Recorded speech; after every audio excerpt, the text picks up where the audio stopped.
Hi, how are you guys doing? Thank you so much for staying with us on Astro Awani. My name is Dino Omar and you're with me on In Realty. Now, today's topic is something that's very close to my heart, therefore I'm very passionate to talk about this because we are going to be talking about affordable housing in the era of luxury properties.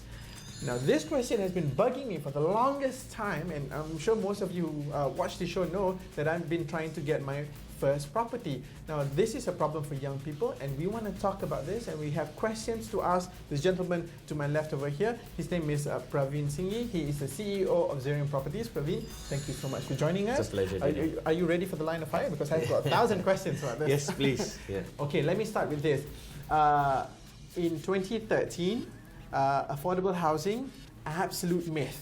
I think it's possible. It needs a lot of political will to get affordable housing going. It's already been done. Malaysia has the building and the building technology and the know-how on how to build affordable housing. For example, Tan Sri Mustafa Kamal has built 20,000 over units of affordable housing in Malaysia. Right? So we have the know-how. Right? It's whether now we want to have the political will to get it going. But notwithstanding, a lot of this is also due to market forces. Right? So if you look at affordable, there is affordable housing in and around Klang Valley at the moment. I don't think I think around Klang Valley. No, even if you look at Klang Valley, there are opportunities in Jalan Ipoh, there are opportunities in Kepong, there are opportunities towards Klang, there are opportunities in further south in Serdang. It just wasn't that accessible then. But now with the coming of the MRT stations, with betterment of public transport, with betterment of roads, I think these locations can still afford you affordable housing. Okay. Right? Three different points there. I'm going to address the first one, which is you said political will. Why does it depend on political will for us to have affordable housing? For me, this has been a case. Because a lot of huge land banks in great locations belong to a lot of government agencies. Okay. Right? And with the political will, they could unlock the land and use it for affordable housing. A case in hand, which I'm also very passionate about, is the RRI land in Sungai Buloh. That's now belongs to a company called Kuasa, which is owned by EPF. That is a perfect site for affordable housing, and a perfect model as well. It's got three MRT stations, right? And all it needs to do is put up 5 to 10 stories affordable homes, and it's just fully connected to the whole of the city again. So why is it not happening? Or we don't know. What are the hurdles? I think we are waiting, but the initial press releases showed that the plot ratios were very low, indicating that it would lead towards luxury properties, right? Which I think is very wrong. Because this is a perfect opportunity. These are land banks that it should be for the people, yeah? And it's a perfect opportunity because it is by the Employee Provident Fund, which we all are contributors to. Of course, yeah. Right? And they have been giving us maximum of 7% returns to a low of, I think, just below 5%. So this is a great opportunity. We don't want them to make 40%.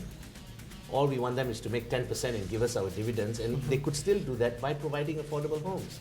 Right, right. Okay. So I think that's one example of political will. Of course, yeah. Right? I think there are many other examples. What would be the responsible thing for the powers that are to do with these various opportunities around these places that we've just mentioned?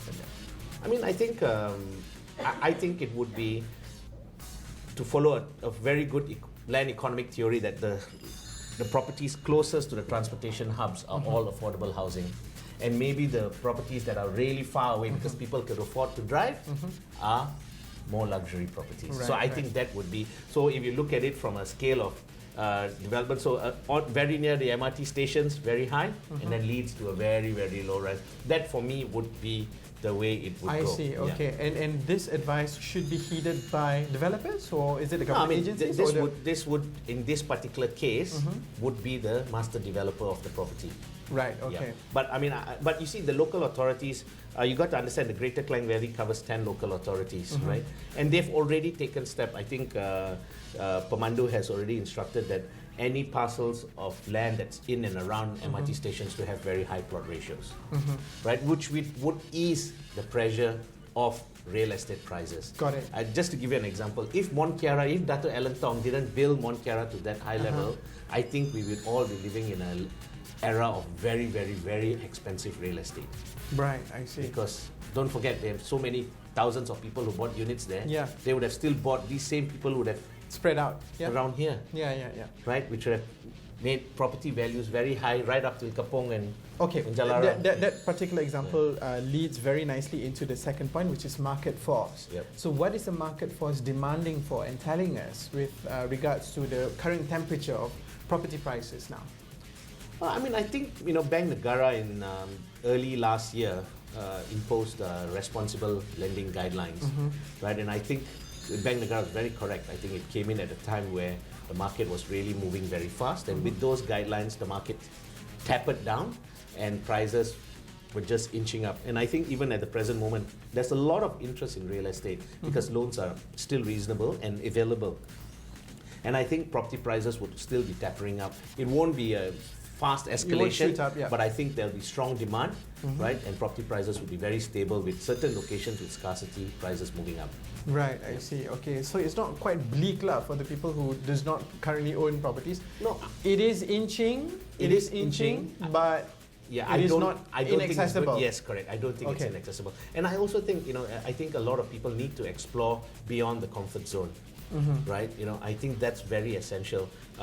What do you mean by that? You see, when Try for something is slightly more expensive than what you thought you could? some location that might not be comfortable to you now, but okay. would offer you a real estate opportunity. Okay. I mean, matter of case, even for myself, when I got married, right, I moved to Jalan Ipoh because that's where I could afford. Yeah. Right, and till today, the property prices there are reasonably low compared to the rest of KL, and it's very accessible to town. Right. So, Especially now, yeah? Yeah, so if you're telling me for 400,000 you can't get a property with a Klang Valley postcode, I'm saying no, you can. Right, okay. Right. Which, again, that example leads very nicely into the third point. Jalan Ipoh being the case of example, we're talking about some areas within the Klang Valley being accessible even to first-time home buyers within the affordable market range. Yes. Yeah? But there has got to be the catch. What's the catch? Is it poor quality of There's development? no catch.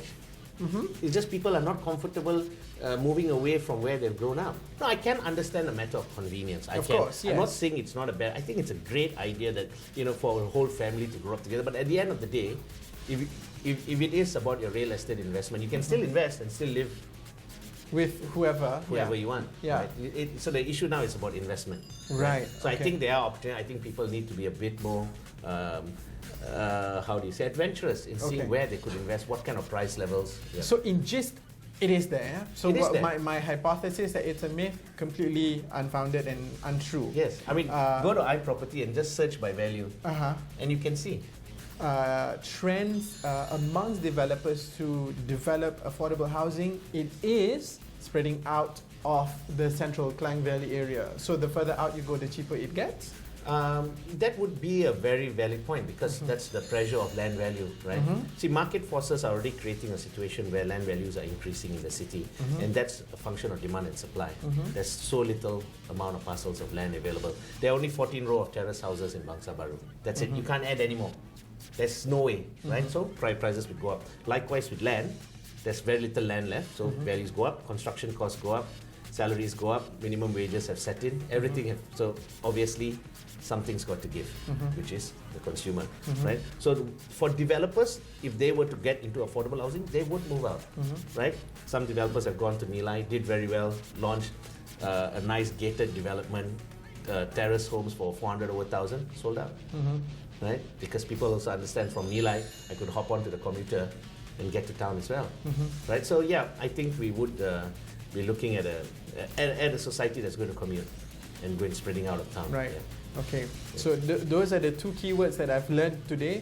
It is accessible. It is. And commuting is definitely one of the things one must consider to actually add value to your life because, hey, you've got great property out there. Let's commute a little bit and it's not going to hurt so much actually. Exactly, right? Okay. I mean, look, I would love to commute, right? Look at the taxes we have to pay on our cars. Why would I want to pay that? I'd rather go on a Bombardier train and get to work, right? But it's just not available at the moment, or it's not fully available. Yeah. So I think commute is great. And even with the high-speed rail linking KL and Singapore, both cities will be suburbs to each other, right? Of course, So yes. Yeah, the world becomes smaller, in that sense. Okay, Previn, as usual, it's always a pleasure talking to you. Likewise. A lot of information for us to process there. So that's it from me in the first segment. So again, hypothesis that affordable housing does not exist, completely unfounded, completely untrue. Go out there and look for your affordable housing, because that's where I'm going to go next, whilst you are in the safe hands of Linawati and Nancy. Stay with us on In Realty.